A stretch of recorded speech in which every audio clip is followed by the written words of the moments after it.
Thank you, Eva. Thank you.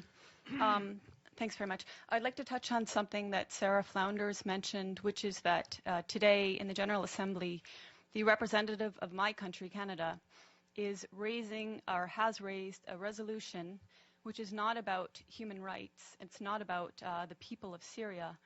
It's a resolution meant to point fingers and to vilify the governments of Syria and Russia. And this resolution relates to a UN Security Council resolution that was vetoed by Russia and China some days ago. That resolution pertained to another useless ceasefire in Syria, which would have no bearing on, bring no good to the people of Syria, and which follows a week of liberation of areas of Aleppo, which now amounts to about 95% of areas of Aleppo that have been occupied for years by terrorist factions.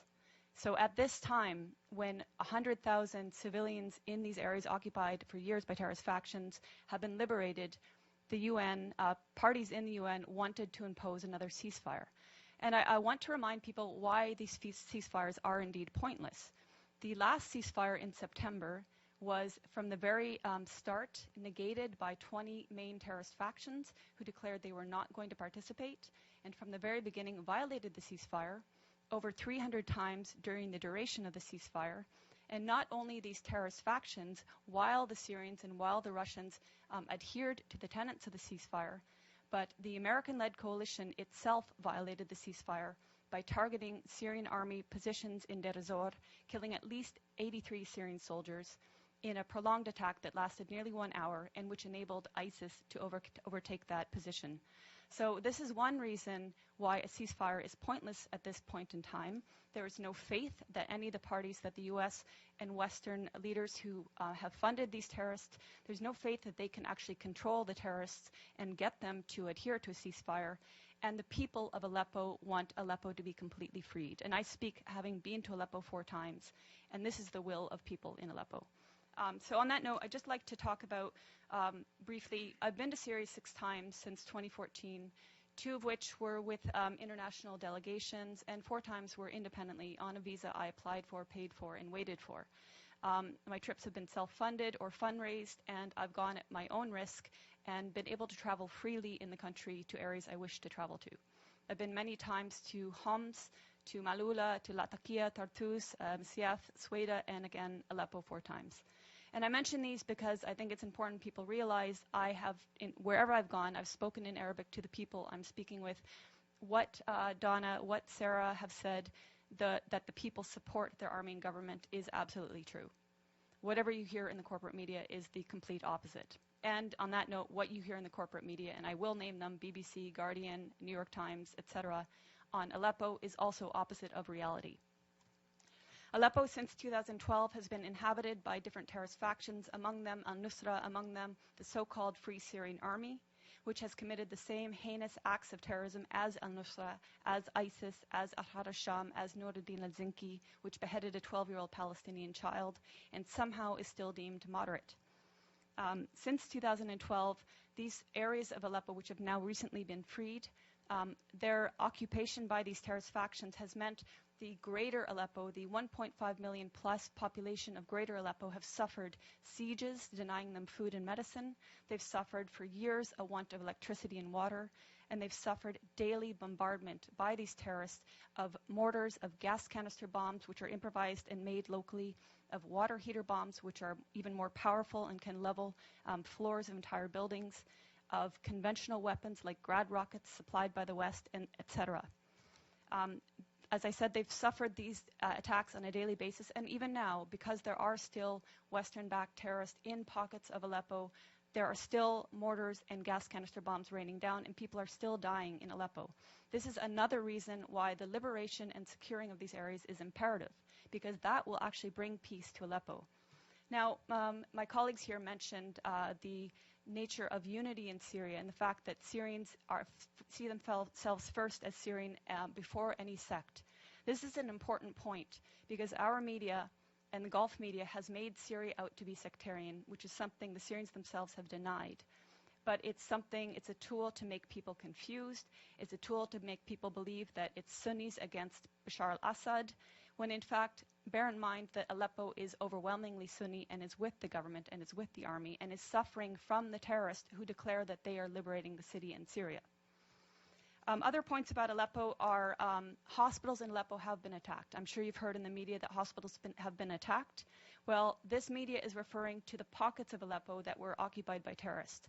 And they have manufactured stories, and I can give you a precise account. In April of this year, there was a hospital called the Al-Quds Hospital, which in a concerted effort, all media said was attacked and targeted and badly damaged by either the Syrians or the Russians. In fact, the Russians had satellite imagery showing that this hospital was in the same shape that it was in October 2015. No difference. Therefore, it was not attacked.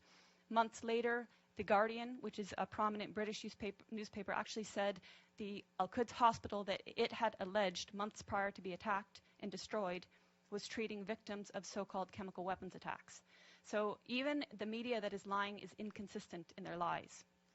But there have been hospitals attacked. I went to the Al-Dabit Hospital, which is in Aleppo City. It's a maternity hospital. It was attacked on May 3rd, and 3 women were killed. You would think this would be something raised at the UN or by so-called human rights groups, but it was not. In December 2013, the Kindi Hospital was attacked and destroyed.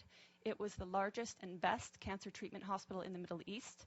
It was destroyed by al-Nusra terrorist truck bombings. And in fact, in recent media reports on Aleppo, again alleging Syrian or Russian strikes on hospitals, Fox News actually had the audacity to use a photo of Al-Kindi Hospital and allege that this is in eastern areas of Aleppo and that this hospital had been attacked by Syrian or Russian strikes. This goes to show how much the media has been lying from the very beginning about Syria and continues to lie. When I went to Aleppo, I spoke with the Aleppo Medical Association. They comprise 4,160 active and registered doctors. More lies in the media have said the last doctor in Aleppo, the last pediatrician in Aleppo. Of these over 4,000 doctors, 800 of them are specialists. So you can see that when the media talks about Aleppo, it's talking about areas that were occupied by terrorists. And it's completely negating the suffering and the will of the Syrian people in greater Aleppo. When I was in Aleppo in July, I got a taste of some of the bombings by these terrorist factions. There was an explosion about half a kilometer away at Hatat Baghdad, and I don't know how many people were killed that day, but it was close enough that it was a massive plume of smoke. About 5 minutes later, an explosive bullet fired from an area occupied by terrorists landed about 15 meters away from where I was. If it had hit parked cars, I wouldn't be here speaking. A day later, a good friend of mine, his mother was killed by one such explosive bullet. So this is just a small taste of what people are suffering on a daily basis. In November, when I was there with a delegation of Western journalists, including from the New York Times, LA Times, BBC, etc., on November 3rd, there were a series of attacks throughout the day with Grad missiles, explosive vehicles, and other explosive bullets and snipings. By the end of the day, 18 people, civilians, were murdered and over 200 were injured, including critically. We were at the Al-Razi hospital, which is one of the main hospitals, and we saw the maimed people pour in. And this was just one day of many of endless days in Aleppo. On November 4th, we were at the Castello Road humanitarian crossing. This was a day that was meant to allow the people in eastern areas of Aleppo that were inhabited by terrorists to evacuate. And this was not the first time. On prior occasions, the Syrians and the Russians had opened 8 humanitarian corridors to enable people to leave. These were attacked by terrorist factions heavily. Even that day on November 4th, the Castello Road crossing was attacked, twice with mortar shelling when we were there and 5 times afterwards. Clearly, there has been political will and intent by the Syrian government and its Russian allies to enable civilians to leave, to minimize any sort of loss of human life. Clearly, the terrorists that declare themselves liberators of Syria do not want people to leave. They've been holding civilians hostage. And if you're following reports that are not BBC and that are not New York Times, you will see countless testimonies of civilians, of the 100,000 civilians who've been liberated the last week, saying, thank God for the Syrian Arab army that liberated us, and the terrorists were hoarding food. They were preventing us from having food. This is all documented. Also documented are that areas in these areas occupied by terrorists, including a school, were housing chemicals used to make chemical weapons. And you could see also the gas canisters that were used to make explosive gas canister bombs. In fact, even when I was in Leiramun, we saw a factory in one of the buildings that was used to make gas canister bombs. In Leiramun, we also saw evidence of the so-called Free Syrian Army that some people say doesn't exist anymore. The 16th Brigades was active there. They had a cell underground, 3 stories below, that was perfectly intact in spite of aerial bombings above ground. And I make this point because people talk about the destruction in Aleppo as if the physical destruction matters. It's the people that the Syrian government and the Syrian people care about. And the destruction in areas occupied by terrorists occurs because the terrorists are bunkering below ground, come up above ground, fire their bombs on civilian populations, and go back below ground. So I just want to address a few other myths. Some of the myths that have been about Aleppo and Syria in general have been that the Syrian government and army are starving the population. Again, I refer to testimonies of people, even people I met with in November. I met with a family of displaced people from El Halak, which is north of Bustan al-Pasha, which was an area, both areas occupied by terrorists. At that time, when I met them on November 10th, he told me that they had fled along with about 40 others on about 20 days prior, and that they had tried twice prior to flee, but they were prevented violently so from doing so by the terrorists that inhabited those areas. This is the case. These are the testimonies coming out of Aleppo now. People saying, we tried to flee, they wouldn't let us, they shot at us. There are also videos showing people who did manage to flee coming under fire and the Syrian army actually protecting them, acting as human shields. So that's to say that what we've been hearing in the corporate media is not depicting an accurate image of what's happening in Aleppo. The corporate media is saying that the Syrian army is attacking people, and until today, the corporate media is maintaining this, even though the exact opposite is true. I would ask you to follow the voices of people in Syria who, like my colleagues here said, they want you to speak the truth. They're tired of lies. They're very well aware of the lies that our media is purporting and that our human rights groups are purporting. They want an end to the violence. They don't want this war to continue. They didn't ask for this war. But as my colleagues stressed, Syria is a sovereign nation. It has the right to fight against terrorism. And we know that 101 of 193 UN member states have sent terrorists to Syria to slaughter and destroy. So Syria is fighting a war against terrorism. It's winning in Aleppo, and hopefully either the terrorists will accept a deal to be transported out of Aleppo, hopefully they will participate in the Musalaha, the reconciliation, will lay down their arms, will take the amnesty offered to them by the government and which has been taken by thousands of former militants. And hopefully, above all, the U.S. will stop supporting terrorism and stop funding terrorism. And hopefully this new bill will take fire, will be supported, and actually it will be impossible to fund an armed mercenaries from FSA, Ahrar al-Sham, Nuruddin al-Zinki, and all the colors in between, because they're all the same terrorists. Yeah, thank you. Thank you, Eva. Very informative. Thank you very much. Now we are open to questions, if there are questions. The gentleman in the back.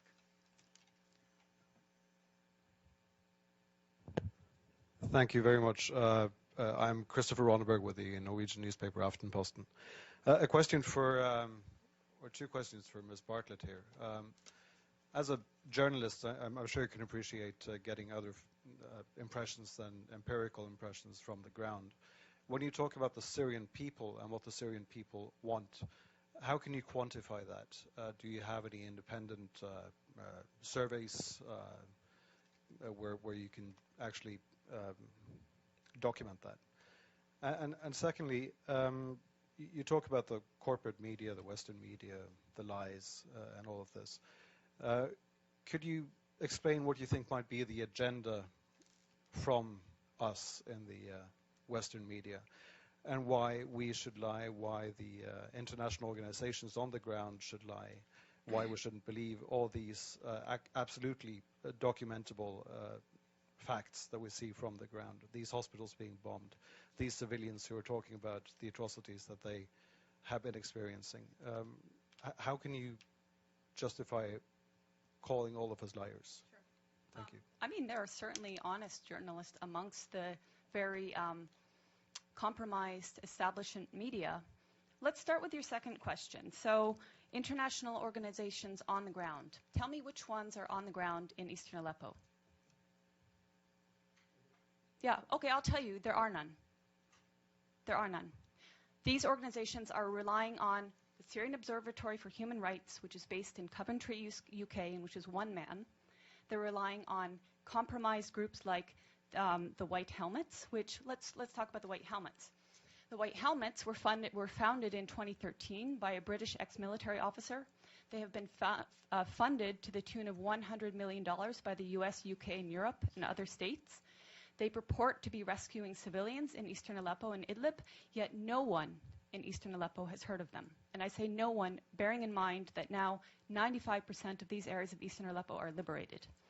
The White Helmets purport to be neutral, yet they can be found carrying guns and standing on the dead bodies of Syrian soldiers.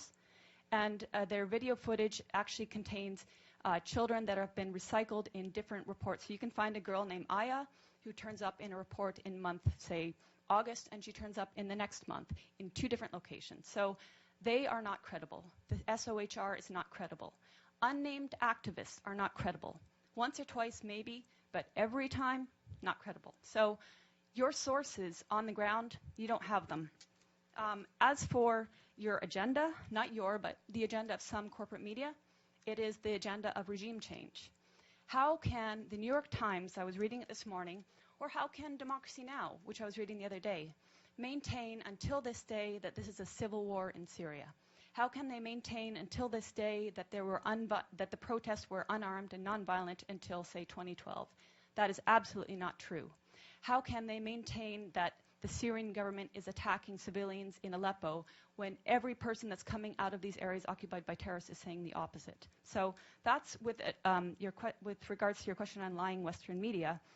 How do I quantify the support of the Syrian people? The elections. In 2014, the Syrian people held elections. The voter turnout was 88%, including people in Lebanon, where I was during the elections in Lebanon, which were actually ran for 2 days, extended hours, people walking for kilometers to reach the embassy, including people who flew from their own countries like mine, which has criminally shut the Syrian embassy so that Syrian people have no rights, and including people within Syria who braved a torrent of terrorist mortars and missiles on election day. And yet, voter turnout rate was something like 88%, I believe. And then the election, the results were 78, I believe. I might think Tim Anderson gives you the opposite. Okay, I might get the turnout wrong. So the results. 74 was the participation. 74%, 88. Okay. Anyway, the point being, overwhelmingly, the people support President Assad. That's based on elections, based on my own travels. Okay, so that's subjective. But as I said, I've traveled around Syria, talked with people of all faiths, all walks of life, and there are people that want change in the government. We're not pretending they don't want change. Everybody wants change. But in terms of support of the government, the point is they don't see President Assad as the problem. They see the problem as terrorism. They see elements of problems in the system that they have there. But President Assad, they don't see as the problem. They actually overwhelmingly support him. So I'm basing it on their choice in their leader, and I'm basing it on my interactions with people in Syria and Lebanon.